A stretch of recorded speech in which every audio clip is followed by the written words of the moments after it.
With us today is the CEO of multi-state brand Binske, Jacob Pasternack. Welcome, Jake. Come on in.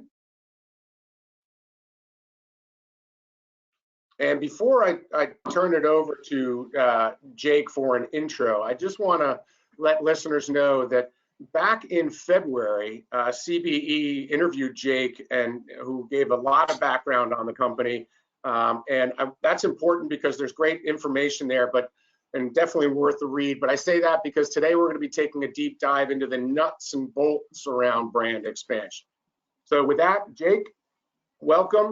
And if you could start out with an intro and give us some background as to what you've accomplished in your last 6-9 months since we last spoke, and a little bit of background on Binske. Sure. Thank you for having me. So really, Erik, our company, Praetorian Global, really focuses on the intellectual property side of the business. A lot of companies are focused on hard assets and licenses, and we made a decision 8+ years ago at this point to really focus on the brand and intellectual property side and feed the highest quality intellectual property to the operating companies on a state-by-state basis.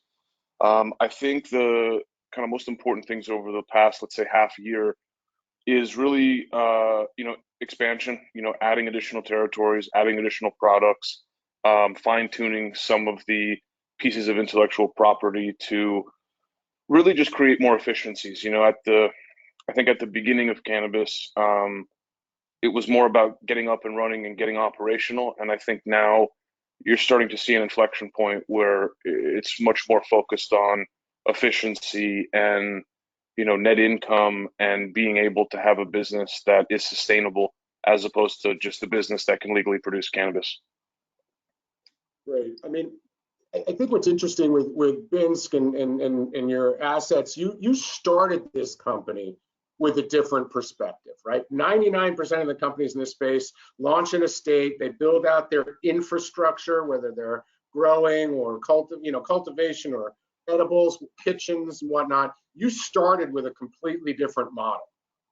Take us back to those early days, and how did you set up your company knowing that you weren't going to hold any hard assets and that you had this asset light approach? What in the early days, how did you set the company up to exploit these opportunities? Yeah, the genesis story is quite interesting. So my background is in entertainment, and specifically building brands and then licensing those brands. And so if you look back at the entertainment sector, think about HBO as an example. HBO used to be a licensee, right? They would license content from MGM, Sony, Wedding Crashers, Scarface, whatever the movie is, aired on their platform and sell subscriptions. In the early 2000s, they had a new CEO came in, and he kind of was saying, what are we doing? We have access to talent, writers, directors. Let's start making our own content. Sex and the City and Sopranos were two of the first pieces of intellectual property HBO put out. And what they did is they kind of flipped it on its head, right? Because now HBO became the licensor, right? They became the developer of content. And what's interesting is once then they took all of that intellectual property and put it online in a streaming capacity, kind of to warehouse all the IP for easy use and consumption. That's what resulted in Netflix abandoning DVDs in the mail, which was their former business model, and establishing the streaming platform like we know today. So I effectively took those principles and applied them to cannabis. Back then, like I said, people were more focused on how many square feet is my facility, how many states do I have licenses in, and I was kind of sitting here, kind of wondering, wait a minute, that's really not where the value proposition is long term. The value proposition is in brand building. And you think about Coca-Cola as an example. Let's assume Coca-Cola gives you a bottling contract for New York or whatever the territory is, and then they terminate you and give it to me. From a consumer perspective, as long as you walk into that 7-Eleven and the Coke is cold in the fridge, they don't know you, they don't know me, and to a certain extent it doesn't really matter. So that was really where I wanted to focus, and I felt that in a world where interstate commerce was not permissible, you had this disparity between state and federal law.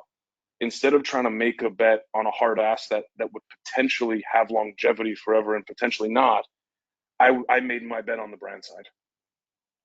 So you're very nimble, as they say. You don't have a, you have a very clear strategy and how to implement that strategy. So you begin, and then you say, all right, your home base is Colorado, but then it ultimately gets to a point where, what state am I going to? So let's start with selection of the state, right? How do you, there's population, there's the qualified partners, there's regulatory, there's competitive analysis, there's supply chain.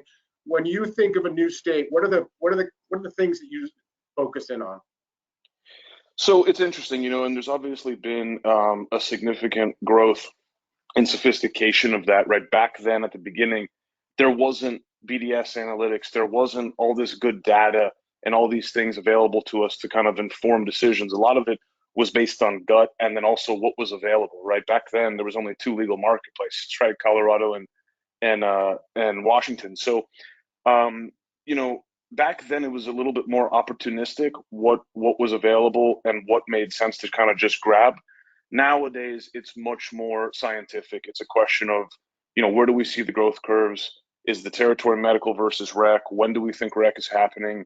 And also things like limited licenses, right? Some of these states, what's interesting at the state level, right, with medical or recreational legalization efforts is the state basically decides what they want to do from a regulatory perspective, right? And so some of the states, they choose more of a survival of the fittest approach and give licenses out to everybody, let competition kind of, no pun intended, weed out the inefficient operators.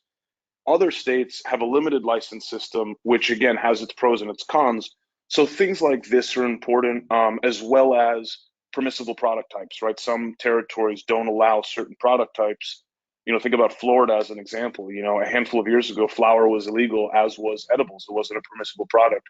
All of a sudden, those two things are now added, and now flower is over 50, 60% of that market. So the anticipation of those things and understanding how those factors drive revenue and demand. So that's interesting. So do you feel that there's a difference for you competitively entering a limited license state versus a more competitive state like California? Do you have a preference, or how do you look at those markets and say, okay, I got to partner with somebody who has in the limited license market versus a really competitive? Like, do you have a sense where you prefer to play, or how do you approach those two different? Yeah, I think that specific, limited license versus kind of an open market, I think that's just one of 5 or 6 factors that go into making the determination. It's an important one, no doubt. At the same time, it's not an end all be all. Certain things also, like you look at Oklahoma as an example. When they passed, their initial, legalization efforts, the marketplace was going up, up, up. And then as territories and states around that started to legalize, it starts to tail off and curve, right? Because people were going from one place to another and purchasing products. So sometimes there's unique factors like that you have to understand. But I think it's really, it's a combination. And similarly to how we pick a favorite restaurant or a favorite city, some of it is weather, some of it is where you can walk around, some of it is the nightlife, some of it is the people. So you kind of got to mix all that together to establish what you think the fundamentals are there. Right. So let's move into like the partner selection process. Give us a little background on what goes into choosing a partner. What assets, what resources are you looking for from your partner? So, we're in a little bit of a unique position because we produce basically every single permissible product type, right? Most brands are a little bit more fixed with gummy, vape pen, flower, pre-rolls, whatever it might be. So for us, we do need partners that have the full suite and capabilities. Sometimes because of how much product we do produce, we have to bifurcate. So we'll have these partners that do these functions and then these partners that do these functions. In an ideal scenario, it's one partner that has the full vertical stack of what we need. At the end of the day, all of this, the core of this is really centered around cultivation. One of the first meetings I ever had with some extraction experts, this was 10 plus years ago, they explained to me garbage in, garbage out, right? Which is an interesting way to think about it, in the sense that the biomass, whether we're talking about dry flower in a jar and pre-rolls, fresh frozen for concentrates and pens, or distillate production for downstream edibles and other products of that nature, if you don't have your fundamentals on the cultivation side, it's going to be very difficult to hit all three of those, primary buckets. So that I think that's, it's again, combination of factors, but I think the biggest thing is making sure, also philosophically, the partners on the same page, right? Some of these companies want to get in and get out and are just looking at this, through a specific lens. You have to make sure you share the same ideals, share the same philosophy, because these licensing deals really are marriages, right? And I tell our team all the time, we don't make $1 till the partner makes 10, right? So the ability to understand and everybody get in this, proverbial canoe and row together in a specific direction, that's what's the most important in these partnerships. Yeah, I got to imagine that it's hard to find one partner that has the entire, infrastructure to launch. I think you have 150 SKUs, if not more.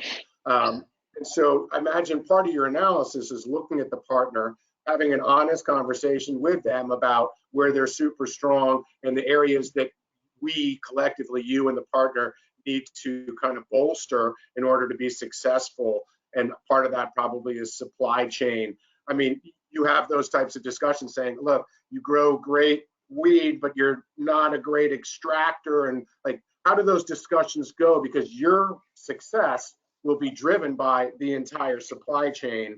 And how do you absolutely identify those weaknesses and have those hard discussions around those weaknesses? Yeah, so look, early on when we started, we were forced to take people at their word, right? Nowadays, we're at a level of sophistication where our production team, remember, we don't produce product, but my production team that sits, cultivation, extraction, etc., the whole wax, I feel that's the most sophisticated team that exists on the planet. And, in comparison to opcos. So at this point, it's no longer I'm taking somebody's word for it or showing me. It's more my guys go out and will diligence out a facility, fully understand the thing top to bottom, and then they will come back to the partner and go full Komodo. Guys, if you want a licensing deal with us, we need this, this, this, and this. This is good. We like this. This is a problem. It needs to be fixed. And remember, what we do, when you're licensing intellectual property, there's a vast difference between licensing real IP and selling people packaging, right? And unfortunately, a lot of people are doing the latter and kind of calling it the former. Me delivering a package to you that says, whatever my brand is, for you to put pre-rolls or flour or whatever inside of it, that's not true intellectual property. Me delivering intellectual property to you and training you on how to produce a product to spec the same way every single time to have that efficacy across the state line, that is really where it is. And so at this point, our team, which is some of the best and brightest in that arena, they're able to go in and basically make these licensees exactly what we need them to be. Nice. So then, do you kind of think about the relationship as like almost like a dashboard? Like, what are those critical success factors that you need? I mean, is it communication? Is it Q&A? What are the critical success factors of a partnership that you would say, if you could? I mean, it's a lot of things, obviously, but is there some one thing that maybe is more important than anything else in those marriages? I think trust and communication are probably the two most important pieces. When you're doing diligence on some of these companies and some of these partnerships, either they make sense or they don't from kind of a check the box perspective. After that's done, then it becomes, do we trust these guys or gals? Do we get along with them? Do our finance people get along with theirs? Is our marketing people on the same page with theirs? Is our cultivation people on the same page? And, again, some people, especially when you're talking about, these type of products, which is it's a craft, it's an art form. Certain people can be very temperamental. And so, you got to be careful. Some people in certain situations understand, hey, I want to be a sponge of information, feed it all to me. Other people are more set in their ways. And so that's another piece of, finding the right kind of symbiosis to get to where you want to get to. Cool. Let's talk a little bit about product market fit, right? I mean, so as you said, you got a house of brands, and when you go into a market, you look at the challenges that you might have in that market, whether there's no indoor cultivation or whatever it is, there's no, certain product formats aren't allowed, or no one's doing fresh frozen extraction, or, solventless, or, these types of things. How do you go about deciding what your launch looks like, your product launch? I mean, that product market fit, what kind of data? You said there's been a big improvement in the amount of data in the market thanks to headset, BDS, et cetera. But like that analysis of like, okay, we can't launch gummies here. How do you step through that and say, what's that ideal product market fit for us in this new market? Yeah, so look, I mean, like I said, everything is centered around cultivation, right? So that is your starting point. Unfortunately, what happens is you got two kind of competing factors. Factor number one is what are the permissible products in that marketplace, right? So sometimes, the product that I would want to launch with is not what's permissible yet, so I got to be opportunistic with what is available until that new product comes in, and I kind of stack it like that. Other times, it's partner limitation. So let's assume a partner in territory X has the MIP set up and they have extraction and edible production, but their cultivation license is 6 months late or whatever it is.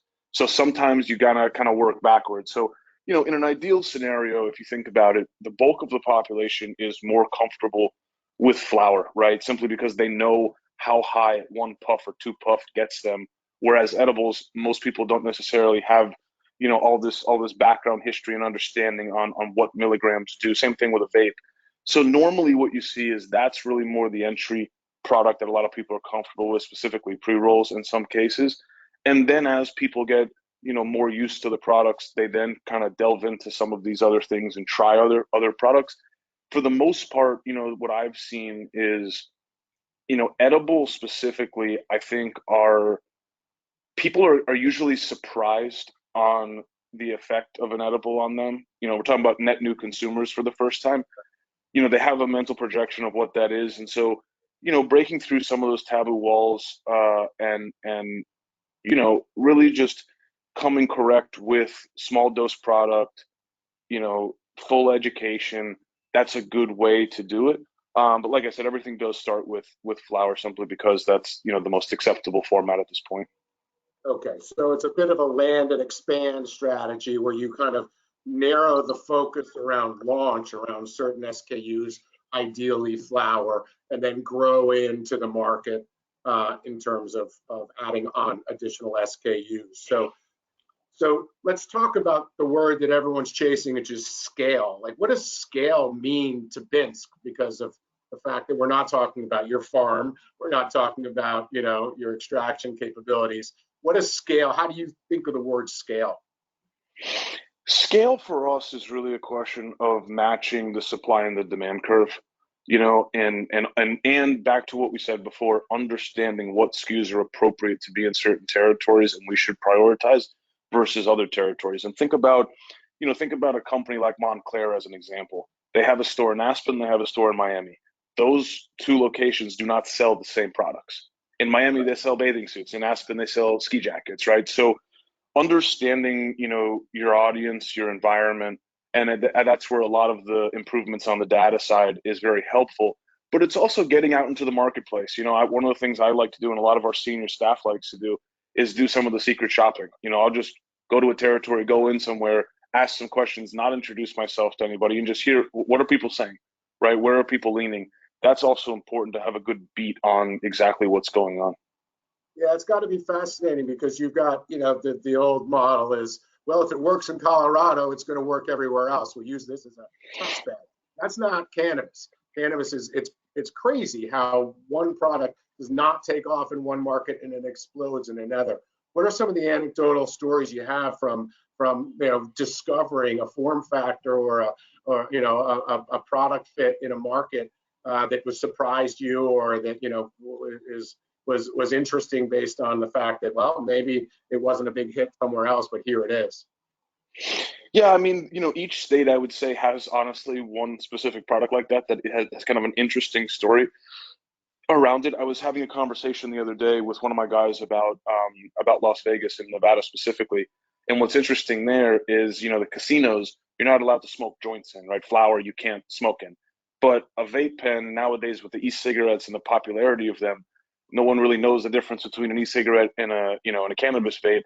And so vape sales in Las Vegas are actually through the roof in comparison to some of these other territories because of a unique factor like that, where you can just kind of use it everywhere.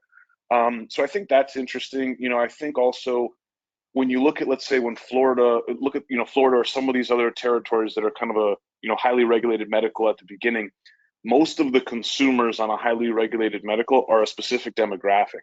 Like at the beginning with the Florida marketplace, the bulk of the consumers were over 50 years of age. So they were more leaning towards specific products, whereas in another marketplace that's more of a younger crowd, let's call it, would lean, a different way. So I think, again, understanding that, and think about a medical market too, where highly restrictive at the beginning, then it starts to open up. So each one of those rungs in terms of new customers and consumers entering, there's now new products that they're more focused on than, the batch before, the group before. So I think just tracking that, right? I don't think there's any right specific way. It's just really making sure you're understanding the pieces on where they sit. Right. Let's come back a little bit to that partnership development. Let's talk about kind of the negotiations, right? I mean, when you come in with a partner, I've heard, some partners saying, we pay royalties of 2.5%. I've heard, others say we'll pay 15%. Without, sharing details, what specifically, how do those discussions go, right? I mean, how do you land on a number based on the kind of give gets? Like, what are you doing? What am I doing? Like, what does that all entail? Because it's not just like pull it out of the air. Like, you think 7 works? Yeah, 7 works. What goes into those discussions around royalty percentages and revenue? So I think the biggest thing to understand there is it's a question of what sort of margin are you delivering to the partner. So if you have a product that is a Louis Vuitton-esque product, to use an example, that has a massive margin, super high price point, in that scenario, you're going to be, more entitled to take an outweighted percentage on the royalty. Whereas if I'm simply delivering a package, a box to somebody that's at the lowest rung, why would they be paying me at the same level, right? So I think that's one piece. So kind of where does it sit in the marketplace? What's the price point? What margin are you delivering? And frankly, that's the most important thing from an opco perspective. If I'm the licensee and I'm talking to a licensor, my number one question is, where's my margin stack? So I'm going to license you, and what now am I getting for that? So I think that's piece one. The other part is, what sort of support are you going to put on locally, right? Remember, the partners are responsible to produce the product. The brand is responsible to create the demand, right? So demand generation and understanding how to do that the right way, and then, systematically, and then you're bringing that to the partner. So the partner just now needs to, again, operate their business. The brand now comes in and effectively handles the rest. It's got to be the subject of many, many hours of discussion internally with your partners, but functionally, right, it does tend to boil down to sales and marketing, right? I mean, who's selling in, who's selling through, who's educating the bartenders? How does that all work? I mean, what is your obligations on sales and marketing to your customers? So every territory is different, because remember, you do have regulatory factors to consider. In some of these states, you can do billboards on the 405. In other states, you can't market whatsoever. So that's one piece of it. I think the other part of it as well is just understanding, how do you infiltrate that market properly from a brand perspective, right? Everybody talks about market share. What we talk about is mind share, right? Market share is important, but mind share is almost more important. How do you stay relevant with the consumer? And also, how do you bring in these net new consumers? I say to our staff all the time, I personally believe there is a cannabis product and a solution for every single person out there. It's just a question of, is it presented properly? Is it the right product and in the right environment? That's really where, the craft is. And, look, we're still, although we're 8-10 years into, some form of legal cannabis, in the US, we're still in the second or third inning here, right? There's, the bulk of the consumers out there nationwide, this is a new product for them. This is a new arena for them. So understanding that and, bringing them in gracefully, I think is one of the, the biggest pieces that at least we focus on.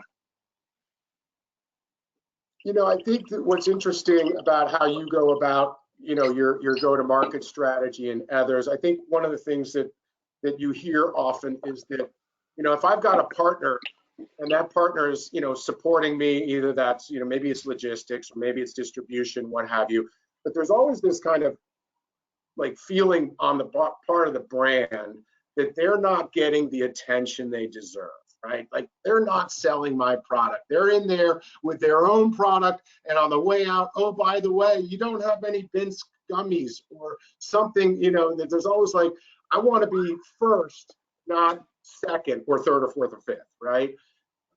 That sales portion of the relationship, I mean, do you put feet on the street? Like, how do you ensure that your partner has your best interests in mind?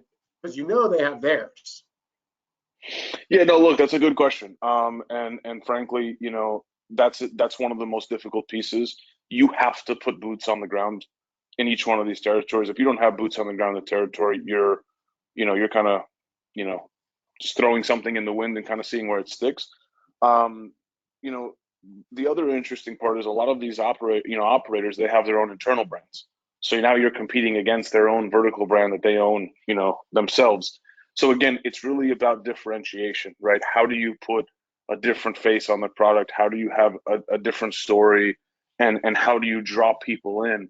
And look at some of the other industries, right? You think about like wine as an example. Certain Merlots or Cabs or whatever, they are very, very similar to one another. Yet there are ones that are $20, $100, $500, and $5,000.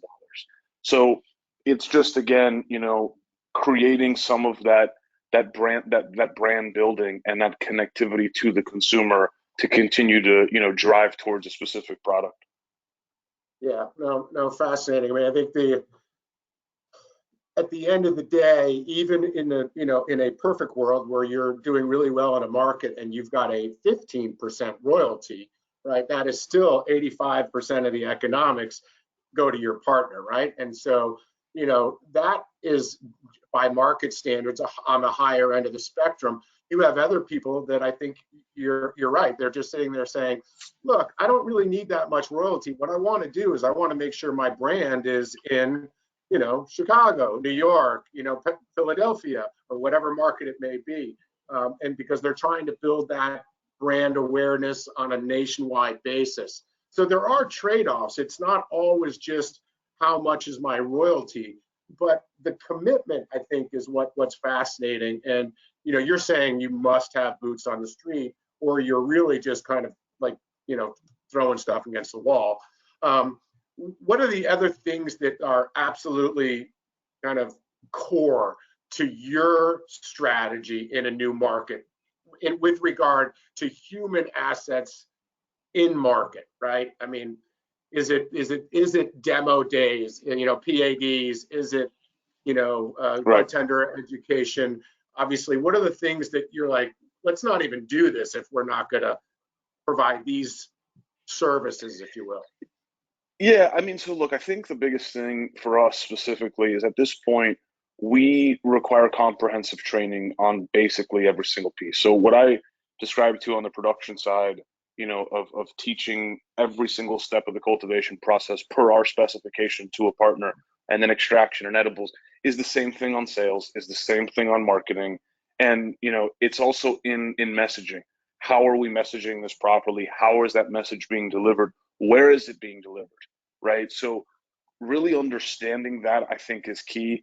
I think the biggest mistakes that a lot of people make with new market penetration or trying to penetrate new markets is they just kind of think product is going to sell itself because it's cannabis. You know, 7-8 years ago that was probably true.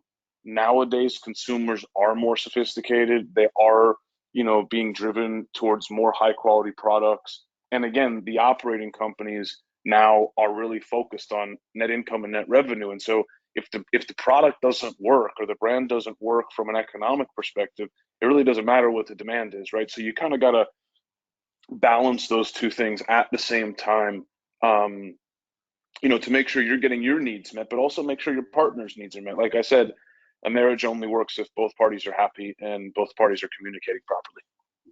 Yeah, you mentioned in the interview with CBE back in February that you've kind of flipped the switch. A lot of companies want to go in and they want to find an established partner that already has a brand and then piggyback on that brand's sales, whereas you actually are providing a different relationship, whereas you're probably the lead because everybody knows you, and it's the benefit to the partner that can actually piggyback on your tailwinds going into a market.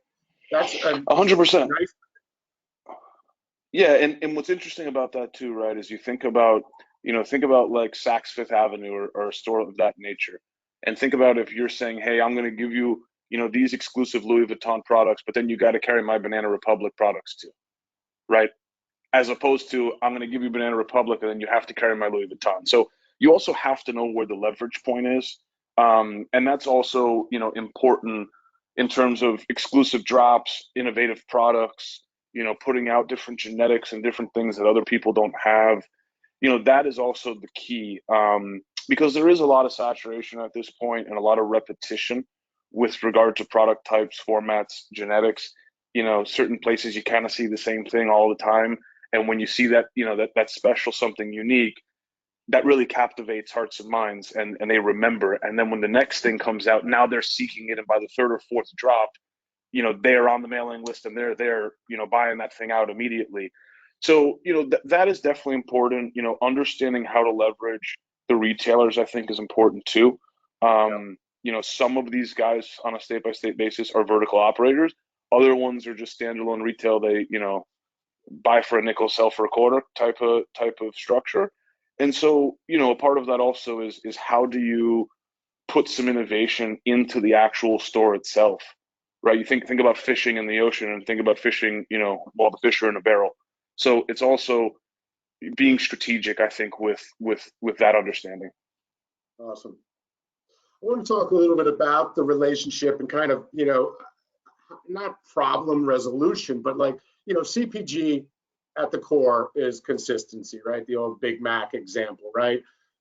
Sure. What happens when a product from a partner does not hit your spec? And how early do you know that it's not going to fit your spec? And what do you do about it?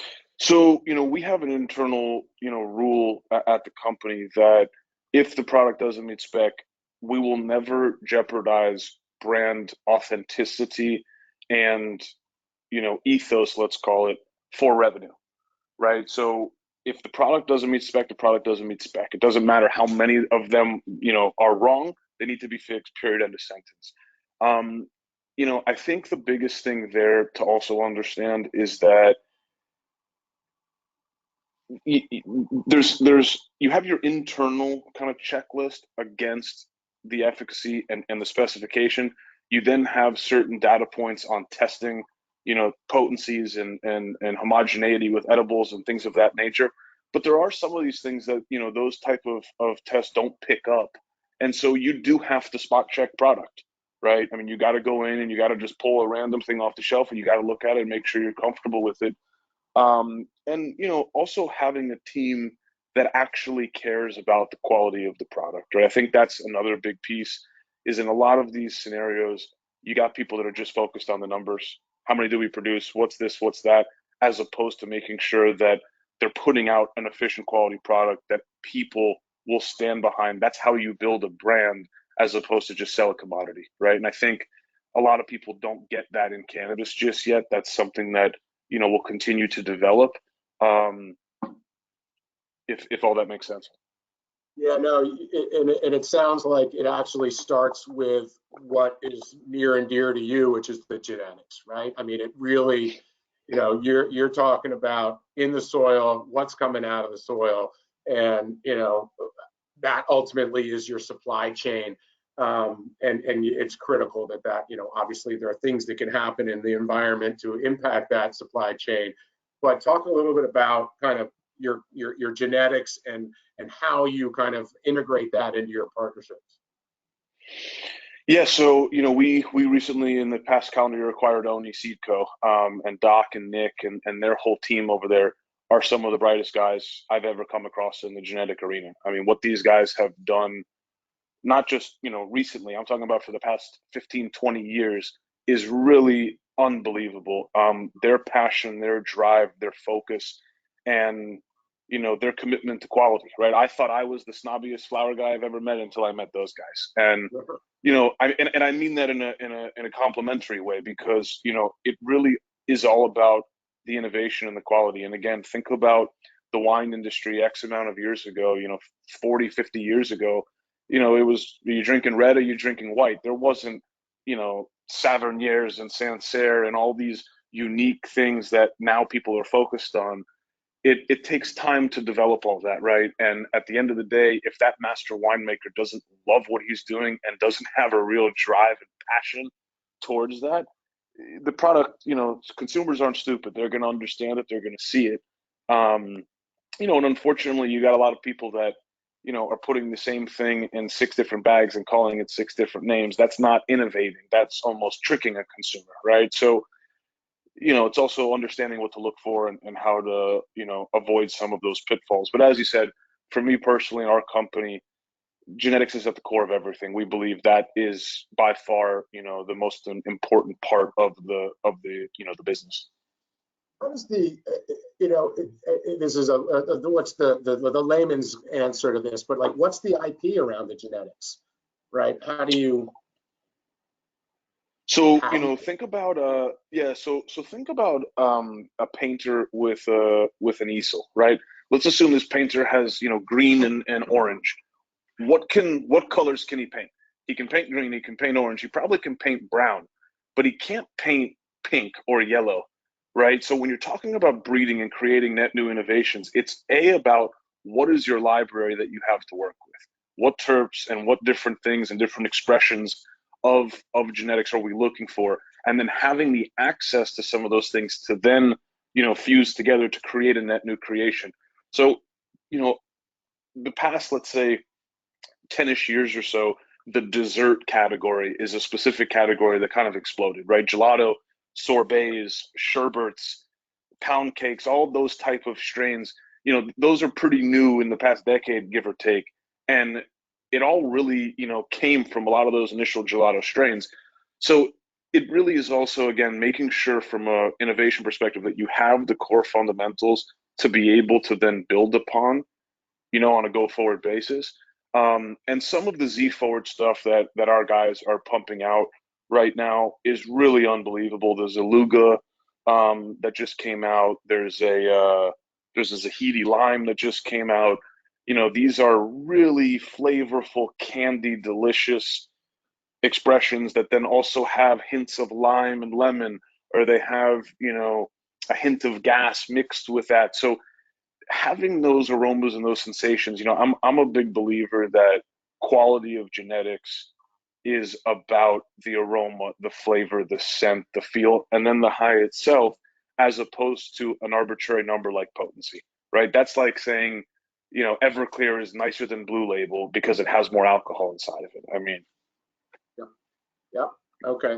So you guys are still then in your partnerships, you guys are, you're still playing in the dirt, right? You're going to the cultivation facilities, you're supporting that. That's part of the support and the things that you bring to the table.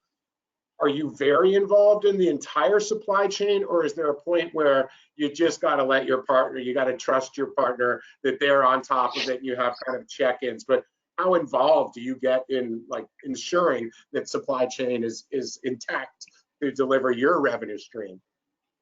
So all raw ingredients, devices, packaging, non-cannabis raw ingredients, those all have to be purchased from us directly. That's how we ensure consistency of product. So again, we want our partners to have flexibility and we want them to run fast and not be bogged down. At the same time, we have a specific path. And so, think about somebody running really fast in a direction versus running really fast in a direction on a track, right? So we try to provide that track, let them go as fast as they can. And then look, is there some times that a partner has access to something and brings it to our table and says, hey, check out new packaging device X or whatever this thing is that we think is interesting for you guys. We always want the partners to do that. It's just also a question of making sure we have that level of consistency, which again is the core of brand building. Yeah, no, absolutely. We have a good question in it's a more topical question in the chat, and that is, what's your Sure. reaction to the Canopy growth announcement to launch Canopy USA and completing the acquisitions of Acreage, Wana, and Jetty? What does that mean for the brands in the short term? What's your reaction to that in general? Yeah, I mean, it's interesting, right? You know, a lot of the Canadian operators, right, what their play was is to produce product into the Canadian marketplace, maybe have some level of international exports, and then someday get involved in US plant touching assets. It'll be interesting to see how that shakes out with regard to reform, you know, when the laws do change that are, you know, to a certain extent inevitable. Okay. You know, it's an interesting question, and you know, to kind of pose an analogy, you know, imagine that like avocados were illegal to grow in California and Mexico. So you then grew them, you know, indoors in Canada or indoors in some other country. And then all of a sudden, California and Mexico becomes legal to grow avocados. What now happens? Right. And so I think, you know, we'll see some of those regs come into play.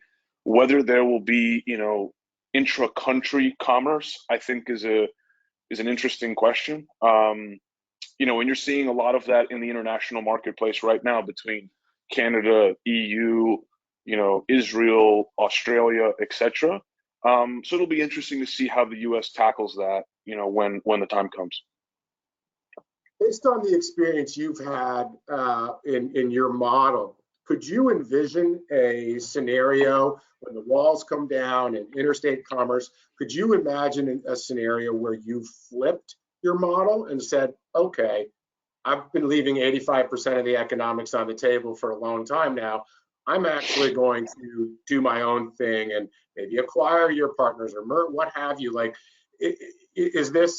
or you think the model is the right model and let somebody else do that someday? I mean, how do you think about that? Because obviously, you know, what was interesting, and not to get into the weeds, but you know, you have Wana that was acquired for $250 million or whatever the number was, with a very similar model as yours. So any reasonable person would conclude that they're not doing 250 million in revenue that's theirs. Their product certainly could be. How do you think about that as it relates to events like yesterday's announcement with Canopy and what the future holds? Yeah, look, it's a very interesting question, and I think the reality of it is that I right now don't I don't have confidence that the most efficient cost of good in this space is available yet. At some point, it will be when it's fully scaled out and interstate commerce is permissible. You will see facilities pop up and new production pop up that is the most efficient cost of good. Right now, today, while it's all on a state by state basis, de facto it can't be, right? It's more localized. And so, you know, at a certain point when it does reach that level of scale and critical mass, that will be an inflection point, no doubt. I think the reality is that it's probably going to be, you know, a significant amount of time until we get there. I'm not opposed to it. At the same time, that's not what I'm looking down the barrel of. I'm really more focused on delivering high quality intellectual property to the partners, driving their revenues, driving their net income, you know, additional products, additional territories, and really, you know, focusing on what the consumers need. If at some point the scale and the cost of good really gets to the lowest possible point and kind of everything is, you know, everything is equal, so to speak, you know, we'll obviously look at that. But it's interesting, you know, in all other businesses, whether you're talking about CPG or electronics or car manufacturing or whatever it is, you know, at this point, there's the most scalable cost of good that's out there, right? And no matter where that is, you understand what it costs to produce a car or produce a chocolate bar or whatever, you know, whatever. In cannabis, that is still very, very hazy. And so until that is much clearer, you know, we're gonna stay right where we are. You know, when you say that, what I hear is like it's actually almost easier to differentiate on a state by state market because you're pulling in knowledge from operating in many states, and you can kind of look at a state and say, oh, here's a good way for us to differentiate our offering. if we fast forward and consider what the world looks like, if when you can have more of a hub and spoke model or something like that, differentiation might become a little harder. How do you kind of think about differentiation to begin with? I mean, I know you've done some really cool things in Peru, but differentiation to you, your packaging, like you do so many things really well. But what matters when you say we've got to be differentiated? What does that mean to you and your team? Yeah, good question. I mean, you brought up our chocolate from Peru. When we were looking at our chocolate line, 8+ years ago, what I kind of came to the conclusion is that all edible companies at that time, they viewed the non-cannabis raw ingredients, the food, if you will, as a carrier for the high. How much high can I get into this food and deliver to a consumer? Where I kind of said, look, if we're going to produce a high quality chocolate, let's go find the highest quality chocolate that is out there. Let's bring that into the facility. Then let's, mix that with the highest quality distillate or THC, the oil, and actually put that product out. That's how you win awards. That's how you put, high quality product on the shelf. So I think it's the same kind of thing. Consumers need differentiation. People are bored of the same thing consistently. And then you also got to understand, with our marketing, and when you go to Binske.com and play around on the site and experience the whole thing, what we're really trying to do is personify the experience of being high. What is that like for a net new consumer? And the historical kind of mindset of is, oh, I'm stoner's a couch potato guy playing video games. That's not the case, right? That's a antiquated kind of prehistoric view. It's now more about how do you show that in the right way, to consumers and net new people that are interested in the space. And that's an interesting thing. I mean, think about that question. How do you personify the experience visually of what that looks like? That's a difficult question to tackle. But that's really important with building patronage, and driving sales. Well, you're on the path to becoming, if not already, a lifestyle brand, right? So a lifestyle brand in cannabis today, I mean, talk about constraints, right? Like there's no Facebook, there's no Google, right? There's just no way to market. There's billboards, there's interact, like the takeover you did in at MJ Biz at the MedBen store. There are a lot of creative things that you can do that are kind of that below the line marketing approaches. But the above the line, the advertising and all that, building a lifestyle brand in cannabis, which you're doing, is probably harder than doing what everyone else is doing, which is just kind of focusing on making a really good gummy in one market and then maybe expanding to another market with that really good gummy. It's just a form factor and no real authenticity. But authenticity is really what you need to be successful at to build a lifestyle brand. And you don't even have the wherewithal to use most of the medium available to traditional marketers. No, it's true. And look, you look at a company like Supreme as an example, right? When they came out, when they sold a tangible skateboard. That's what their product was. Over X amount of time, they then morphed into a lifestyle brand that was birthed out of skating, and they pay the homage to it. But nowadays they're selling $3,000 pieces of luggage with collab with Gucci or Louis Vuitton, and it's hard to find a Supreme skateboard. So businesses and brands have natural evolution. You shed a layer of skin, you move on to the next. To your point, why we focus more on the lifestyle segment is because that's how we view it, right? This is not a commodity. This is not a tangible product. We don't sell pencils, right? We sell a lifestyle, we sell an experience. And that's really what it's about, right? That's how consumers will continue to come back. And that's how, you then bring your friends in, right? Think about going to a great restaurant. One of the things after that, that experience with your friend or your spouse is you can't wait to tell your buddies about it. Oh, I found this great place. You got to come with me. You're going to love it. So, a part of that is sharing experiences with friends, sharing that, those moments, with others, and doing so, in a way that, a lot of people also feel that the cannabis products are just far superior to that of alcohol, right? And so you think about, bond, let's go have a beer together and chat.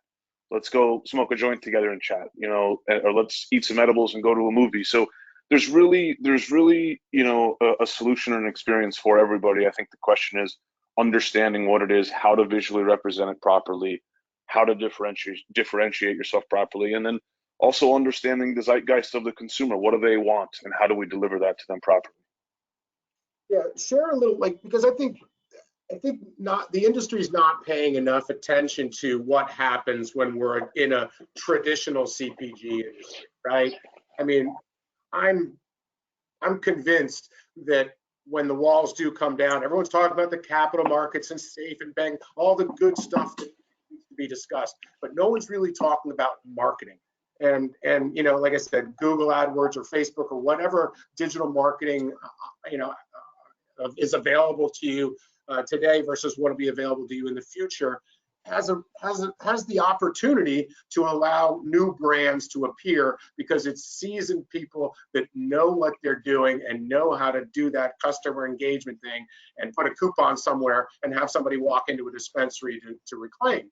So I mean, what are you doing to prepare for that? And are you is it just strategy planning, or are you actively planning for a day when you can kind of advance the ball in terms of digital marketing?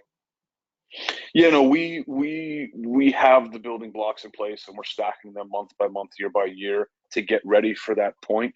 And we will get to that point where you have, you know, cannabis Super Bowl ads for brands and things of that nature.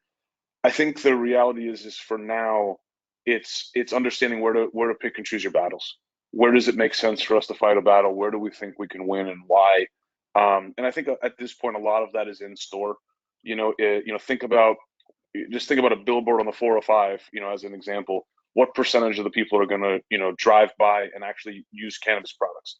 I think the average in California right now is like 15, 17%, right? What percent of the people are then going to remember when they go to the dispensary that, you know, their retail outlet, you know, it gets whittled down? You know, what percentage is even going to remember, let alone see the billboard? So, you know, the percentages, it's a percentage game, and, you know, there's a difference between marketing to try to drive revenue and then marketing to kind of create consumer awareness. Those are two different things. But look, I think, you know, you will see additional reform take place. You know, these products will be marketed like alcohol eventually. You know, and it's interesting too, when you look at alcohol, one of the law, like, think about what the best, if you're an alcohol advertising guy or gal, what would be like the best advertisement, you know, from that perspective? It would be a guy or girl is sleeping in bed. She wakes up, or he wakes up, his hair is all messed up. He's all kind of grungy. He then takes a shot of vodka or whatever the product is they're marketing, and then he's in the black tie version of himself at the party, et cetera, et cetera. And then he starts to kind of get, you know, undrunk, morphs back into the bathrobe version of himself, has another drink, and now he's in the black tie again. They legally can't show transformation. That's one of the laws with alcohol marketing. So you're not allowed to show transformation. The interesting thing is the Coors Light guys X amount of years ago, if you remember the commercial where it was like a dusty cowboy town and the train comes in and now everybody's frosted and all cold. Their argument to the regulator is, I'm not showing transformation, I'm showing the weather, which was genius. So anyway, that's how you kind of, you know, you got to understand what are you trying to tap into and get some you know, emotion evoked out of the messaging. Very cool. Very cool. You're very thoughtful, and obviously you've been thinking. I mean, I love all the corollaries you bring back to real world examples. Real world, not that cannabis is in the real world, but all these corollaries and the experiences of what other brands have done, because the playbook is out there. It's always modified for cannabis, but you're leveraging a lot of experience that you have and a playbook that's tried and true and pushing the envelope, obviously, in cannabis, but well done. So. Well, great. Thank you, Jake, so much for coming on the show. I think all of our listeners, me included, learned a lot having you on, and we really appreciate your time. So kudos to you. Thanks for coming on, and let's keep going.